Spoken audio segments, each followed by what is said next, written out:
is the all-new iPhone 13. This is the brand new Apple Watch Series 7, and these are the all-new iPads. Here's everything that you missed from Apple's California streaming event.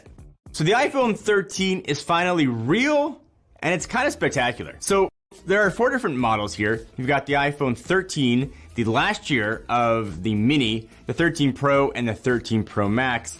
And they do come in a few new colors. Beside that, not much is drastically different. It has the same basic design as the iPhone 12 that came before it. There are a few more subtle changes that you have to kind of look for.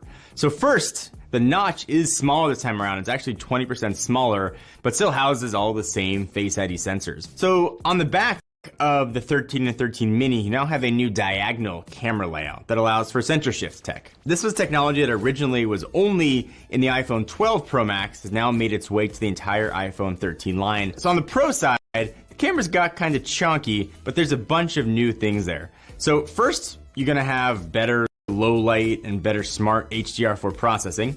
You've got a new 3x optical zoom, and macro photography is now a thing, which means you can get really close to a bunch of stuff. So plus in video, all iPhone 13 models are gonna get something new called cinematic mode. Think of it as portrait video. It's kind of blur the background, then it's gonna shift focus to make it look like your video is coming from a much higher end camera. Also on the Pro side, there's now support for ProRes video, which is what a ton of professional cameras use.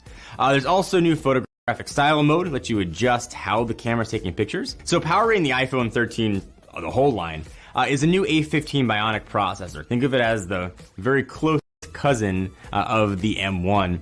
Apple has been dominating the processor game, and this looks to make that lead even bigger. No surprise, it's faster because it's the newest. But because it's newer, it's also more efficient. The iPhone is actually going to get better battery life because of it.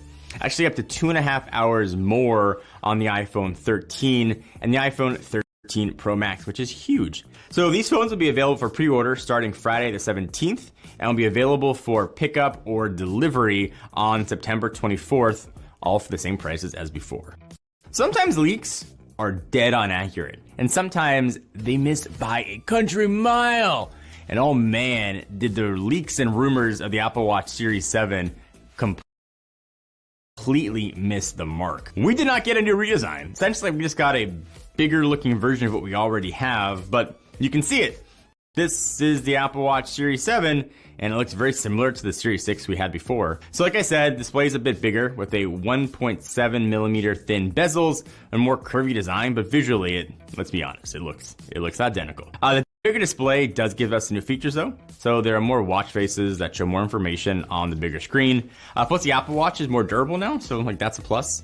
Front glass is stronger and it now has IP6X resistance for dust. Plus it now has 33% faster charging with the USB Type-C fast chargers. There are some new colors available, so maybe you can tell the difference between the 6 and the 7 that way. That will be delayed though. They just said coming, quote, sometime this fall. So those were not the only things that were new. Apple actually introduced 2 new iPads at the event. So an update to the entry-level iPad with a new processor and the all-new, totally redesigned iPad Mini. Now looks like a smaller version of like the iPad Air. It's got an 8.3-inch screen with True Tone, plus it has Touch ID on the lock button, and the volume buttons have been moved up top because it now supports the Apple Pencil Series 2, the magnetic one that charges on the side like the iPad Pro and the iPad Air.